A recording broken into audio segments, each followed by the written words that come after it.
Joo, täältä Hevosvoimakomin Dyno-projektista. Moi. Täällä olisi semmonen tilanne, että 90-luvun alku soitti ja piti kaivella stasheista erilaisia kaapeleita. Ja sieltähän tietysti löytyi sitten, koska Jannu alkaa olla muumio, niin on kaikenlaista piuhaa. Ja nyt meillä on semmonen tilanne, että meillä tää ohjainlaatikko juttelee tietomakoneen kanssa. Siellä nyt ei mitään dataa varsinaisesti oo. Voima-anturin kalibrointi on päin kuusta, niin kuin näkyy, siellä olisi 360 newtonia nyt, vaikka siellä ei ole mitään esimerkiksi kalibrointimassaa kiinni siellä. Ja tässä vehkeet meni päälle vuosien jälkeen. Ja aikaisemmin ruinattu tää firmis jutut tähän pääohjainlaatikkoon, niin ne vaikuttaisi toimivan. Eli meillä on siellä nyt niinku kaikki mahdolliset softa-optiot, mitä silloin aikanaan on siihen pystynyt ostaa. Se oli Superflowlta silloin kauan sitten. Tosi ystävällistä se, että ne lähetti sen sieltä tämmöiseen niin kuin ihmeelliseen projektiin ihan ilman korvausta. Ja sitten hyvä kaveri Maikkeli tai Mika, niin sen sitten poltti EPROMin sinne lätylle ja vähän puukottikin siellä. Lukee hevosvoima.com eikä jotain hipuhapua. Ja joo, anyway, niin tässä tää on hauska tää, niin kun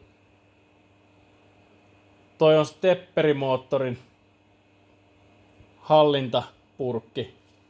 Sen saa nyt remote kontaa, se on nyt niin kuin etäajolla, eli nyt tää ohjaa sitä. Ja sitten täältä käyttäjäpaneelista mä nyt laitoin tuonne jonkun automaattitestausasian tulille ja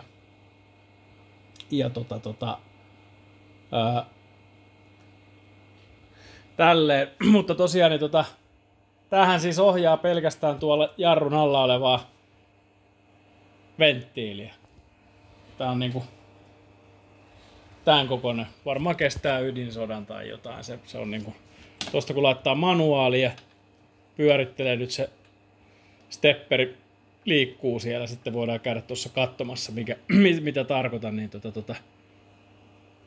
tää nyt ei kuulu videolle, mutta se kuuluu pieni jurina niin tänne, että siellä jotain liikettä tapahtuu. Ja tässä on silleen hauskaa, että kun päävehkeestä menee virrat pois, esimerkiksi se nyt niinku öylähtää tai muuta, niin kontrolleri laittaa sitten niinku jarrutehon täysille tänne näin, että sitten niinku moottori ei pääse ryntäämään. Ja noin, nyt se palasi sitten niinku käynnistyksen jälkeen nollatilaa, eli ei vastusta. Tässä on vähän oppikynnystä, miten sitä tehdään ja ohjataan ja näin, ja mennään täältä sitten kaahauksen läpi tänne katsomaan, että mitä varten toi on toi